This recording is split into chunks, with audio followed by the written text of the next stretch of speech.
Halo guys, selamat datang kembali di Republik Rupiah. Ini video pertama kita untuk tahun 2023. Selamat tahun baru untuk semuanya dan semoga selama kemarin ada musim liburan atau mungkin ada beberapa yang malah nggak sempat dapat waktu liburan, bisa setidaknya beristirahat sedikit lah. Dari yang kita bisa tahu ya, harga aset kripto tahun 2022 benar-benar brutal dan kejadiannya pun semua brutal peristiwanya. Banyak tragedi, banyak drama, dan itu pun tidak terlepas dari hanya pasar kripto tapi juga dari segi keuangan makro semuanya juga mengalami masalah dan ada perang segala macam. Jadi harapannya untuk video yang pertama ini untuk di tahun 2023 kita bisa kasih perspektif sedikit nih. Perspektif tentang ya udah orang-orang setelah tahun 2022 berlalu itu sekarang lagi pada ngapain dan kira-kira ada beberapa hal yang bisa kita antisipasi nggak nih untuk tahun 2023 biar keputusan kita tuh jadi makin jelas nih 2023 mau ngapain, mau akumulasi atau mau lanjut trading spekulasi leverage kayak tahun lalu atau mungkin beberapa hal lain yang lebih mapan untuk kita. Kurang lebih nanti kita bakal kasih beberapa metrik, beberapa data, dan mungkin beberapa berita nih dari segi makro dan juga hal-hal dari dalam kripto sendiri yang bisa memberi kita harapan bagus. Oke, let's go.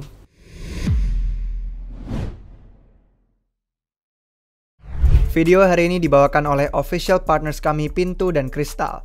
Pintu adalah gerbang investasi kripto kalian yang mudah dengan integrasi jalur rupiah langsung ke berbagai fitur hebat yang ramah pengguna. Bisa mulai dengan simpel hanya dari Rp11.000 hari ini. Dan Kristal adalah dompet pribadi yang memungkinkan interaksi platform DeFi dari berbagai blockchain dengan aman. Cocok bagi partisipan kripto yang lebih berpengalaman. Cek deskripsi video ini untuk informasi lebih lanjut tentang Pintu dan Kristal. Dan terima kasih kepada mereka telah menjadi official partners kami dan mensponsori video hari ini. Oke, kalau misalkan kalian belum pernah nyobain Pintu Kristal tadi, bisa kalian cek di deskripsi di bawah video ini. Jadi sekarang kalau misalkan kita mulai dari awal ya, metrik yang pertama mau saya lihat itu sebenarnya dari sisi stablecoin. Kemarin bekas dari tragedinya FTX, terus ada beberapa dampak yang udah menular gitu. Akhirnya orang-orang belajar bahwa pentingnya memegang aset kripto sendiri di dompet pribadi. Kalau kita ngelihat nih data yang sekarang paling terkini, itu arus keluar dari exchange tetap berlanjut. Jadi kemarin ini ya, dari yang saldo exchange itu ada banyak di sekitaran sini, terus sampai akhirnya orang-orang sudah mulai ngeluarin duit gitu kan, sampai saldonya bener-bener turun drastis secara signifikan nih. Sampai kita bisa lihat nih di bawah sini turunnya.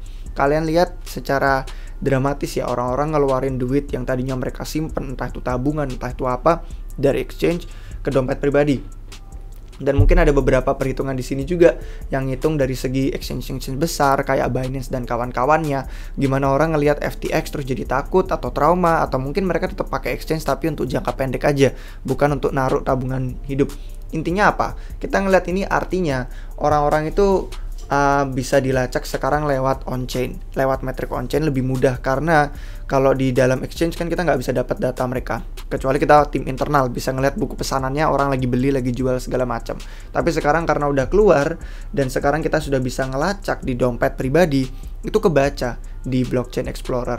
Dan itulah kenapa sepanjang tahun 2023 ini pun kami akan lebih lanjut untuk ngasih analisis on-chain terkait gimana nih orang-orang perilakunya di kripto saat ini. Nah, blockchain yang pertama yang paling utama dipakai gitu kan, itu jelas Ethereum. Dan kita bisa ngelihat banyak sekali aktivitas yang terjadi di sini, entah itu DeFi, NFT dan kawan-kawannya, dari melihat gas trackernya. Ini untuk melacak biaya gas fee-nya tuh lagi kayak apa. Kalau misalkan kita ngelihat dari biaya gas fee-nya, itu rata-ratanya tidak begitu dramatis perubahannya, cuman ada beberapa lonjakan di beberapa jam, di beberapa menit tertentu. Tapi kalau kita scroll di bagian bawah ini kan ada akun-akun yang ngekonsumsi biaya gas. Ini biasanya kontrak-kontrak, dan itu biasanya kontrak yang memang lagi populer orang pakai, entah biasanya untuk para degen masuk ke GPT, saya sendiri nggak tahu itu apa, atau Uniswap kayak kegunaan paling utama untuk DEX di sana. Intinya apa? Kalau kita ngeliat di sini ya, orang-orang tadi kita lihat di awal keluar dari exchange terpusat, keluar dari centralized exchange. Terus sekarang mereka masuk ke dalam dompet pribadi, dan untuk orang-orang yang pakai jaringan Ethereum utamanya, yang mana mengkonsumsi dominan atau mayoritas dari aktivitas on-chain di kripto, itu akhirnya beralih ke DEX, Decentralized Exchange, karena bahkan entitas yang ngekonsumsi gas paling banyak itu tetap Uniswap paling utamanya. Itu DEX, entah mereka untuk bertukar aset yang berbeda, atau mungkin mereka pengen main ke DeFi dan lain-lain tapi butuh pertukaran aset, mereka butuh pool untuk likuiditas yang dalam.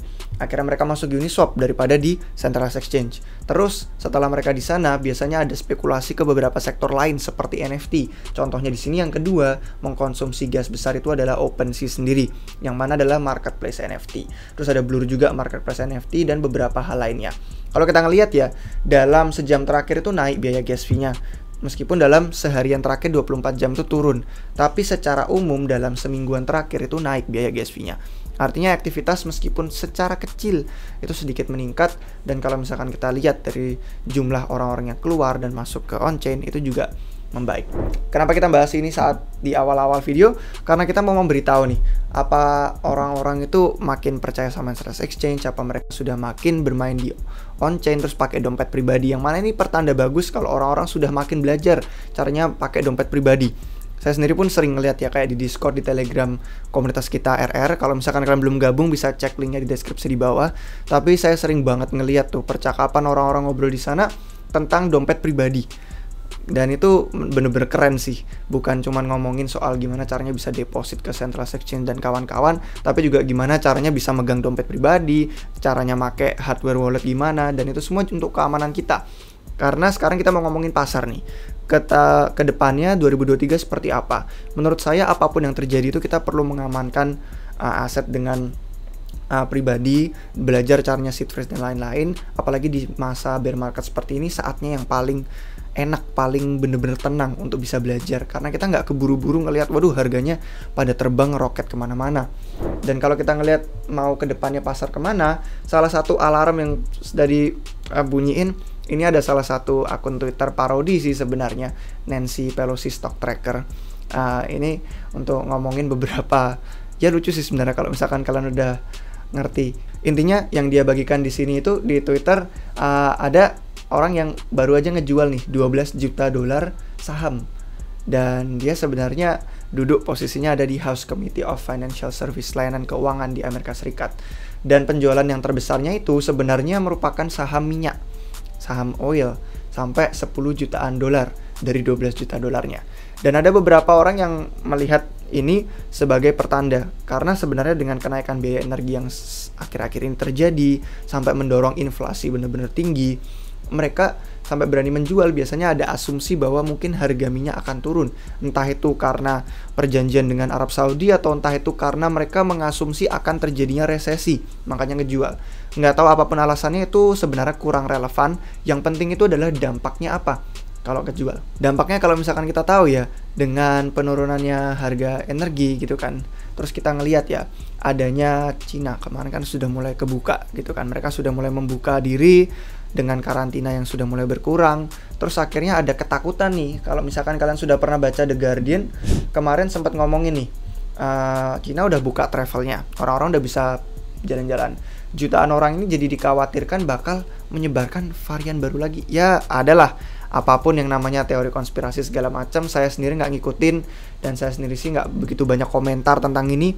Cuman kalau misalkan kita baca dari The Guardian, itu ada kekhawatiran orang terkait pandemi yang baru. Dan kalau mau dilanjutin teori konspirasinya juga, kemarin pas sebelum pandemi 2020 ada juga tuh skandal perdagangan orang dalam, insider trading di Kongres tepat sebelum pandemi terjadi. Terus sekarang dengan kita ngeliat pola ini, apakah akan terjadi hal yang sama? Mungkinkah ini bisa jadi koreksi terakhir nih di tahun 2023 sebelum terus ada Bitcoin halving di 2024 atau mungkin beberapa fundamental lain yang mendukung kenaikannya. Kalau kita ngelihat ya dari segi kripto sendiri nih, kita beralih dari makro masuk ke kripto sendiri, ada beberapa hal yang bisa aja memicu nih koreksi harga di pasar kripto, penurunan lagi harganya.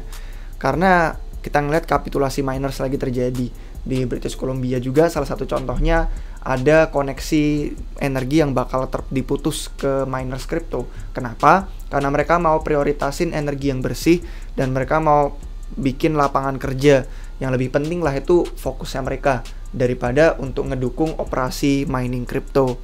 Jadi itu mungkin bisa salah satu alasan kenapa bisa ada kapitulasi miners yang berikutnya. Dan kalau kita ngelihat ya di dashboard dari Glassnode sendiri, mungkin beberapa dari kalian udah pernah pakai atau mungkin beberapa baru pertama kali ngelihat. Ini merupakan tempat untuk ngelacak data on-chain. Dan kita bisa ngeliat di sini armadanya ASIC Bitcoin. ASIC itu pokoknya komputer khusus buat mining Bitcoin lah. Gitu aja mudahnya. Dan mereka punya banyak model. Anggap aja ini kayak, ya kalau udah pakai angka S, huruf S gini, mungkin kalian familiar sama Samsung ya. Ada Samsung S22, S21, S20. Dan ini sama pun dengan komputer mining Bitcoin, ada S9, S17, S19, S19 XP. Dan ini pun sama generasinya yang terbaru, pasti lebih cepat, lebih efisien, bisa lebih profitable. Dan itu yang bisa kita lihat siklusnya terjadi dari tahun ke tahun. Dari kita bisa ngeliat lacak di sini 5 tahun terakhir nih. Dari 2018-an. Kita bisa ngecek perubahan siklusnya tuh gimana sih miners. Kalau kapitulasi udah pasti ada dengan penurunannya harga Bitcoin. Kemudian kadang utangnya mereka banyak, tapi harga Bitcoinnya turun. Tapi harga energinya naik kayak yang sedang terjadi sekarang. Bitcoin lagi bear market, biaya energi lagi mahal-mahalnya. Terus mereka lagi ngutang banyak-banyak karena pas tahun 2021 kemarin dipikir bakal lanjut terus naik, terus mereka pengen lebih profitable, makanya ekspansi luas-luasan, beli banyak mesin. Terus sekarang mesinnya nggak profitable, Bitcoin lagi bear market, biaya energi makin mahal, mereka harus bayar utang, mereka harus bayar biaya operasi, akhirnya kapitulasi. Dan biasanya kalau kayak gini mereka terpaksa nih ngejual tabungan Bitcoin mereka, akhirnya tekanan jual ke pasar. Dan kalau kapitulasi miners ini beneran terjadi lagi, tekanan ke pasar, siapa tahu mungkin dari sini akhirnya ada koreksi pasar Bitcoin. Cuman nggak perlu khawatir, yang namanya kapitulasi pasar miners ini nggak permanen, karena memang dari dulu seperti itu, dari 5 tahun terakhir. Yang namanya inovasi gitu ya, teknologi pasti lebih bagus lagi, sama kayak HP kita. Setiap berapa tahun sekali kita ganti, atau mungkin lebih sering lagi, mungkin setiap setahun sekali atau gimana. Karena memang yang namanya mining itu kompetitif ya. Orang kalau kena kapitulasi ya udah, gimana caranya biar bisa mengelola bisnisnya mereka kembali untuk beli mesin yang lebih mumpuni, lebih profitable. Atau bahkan kalau masih punya mesin yang lama, terus nanti harga Bitcoin naik, mereka profitable lagi, bisa pakai mesin yang lama juga. Contohnya mesin yang S9 aja, kan yang paling terbaru ada S19 XP. Tapi mesin yang S9 aja udah berjalan dari 2017 dan masih sampai tahun lalu pun masih profitable. Sampai sebelum kemudian akhirnya Bitcoin turun di bawah 20.000. Kalau Bitcoin udah di atas 20.000 lagi, ini S9 bisa dinyalain lagi. Terus hash rate-nya Bitcoin bisa meningkat lagi. Itu cuma sekilas aja sih untuk ngomongin tentang kapitulasi miners. Intinya ada faktor-faktor yang bisa bikin kita koreksi ke bawah, entah itu dari segi makro atau entah dari segi kripto di dalam industri kita ini sendiri. Dan kalau misalkan ya kita mau beralih nih, harapannya gimana dong kalau koreksi lagi? Ya berarti akumulasi lebih murah dong. Itu kan potensi bagus tuh, kita bisa beli lebih murah. Dan ada beberapa opini orang yang bilang sekarang fundamental kripto dengan beberapa hal yang sedang dibangun itu bisa bikin kita mengalami super cycle atau kayak siklus yang bener-bener bullish banget sampai terbang entah kemana harganya, entah mungkin balik ke ATH 69.000 atau mungkin setidaknya cukup untuk menembus $60.000. Bisa jadi orang bilang percayanya pas Bitcoin halving nih 2024, mungkin tahun depan. Artinya dalam tahun ini selama 12 bulan kita bisa dapat akumulasi bagus. Entah itu dengan cara kita mencari sumber pendapatan lebih, mungkin kita bisa belajar lebih lanjut di kripto, bisa kerja di Web3 atau segala macam. Atau mungkin kita bisa cari nggarap airdrop biar dapat penghasilan lebih, terus akhirnya dari duit-duit itu kita bisa serok lebih banyak. Kalau koreksi, kita bisa tumpuk lebih banyak. Terus akhirnya tahun depan misalkan nih beneran ya Bitcoin halving 2024 bikin bullish, kita akhirnya bisa merasakan itu panennya nanti.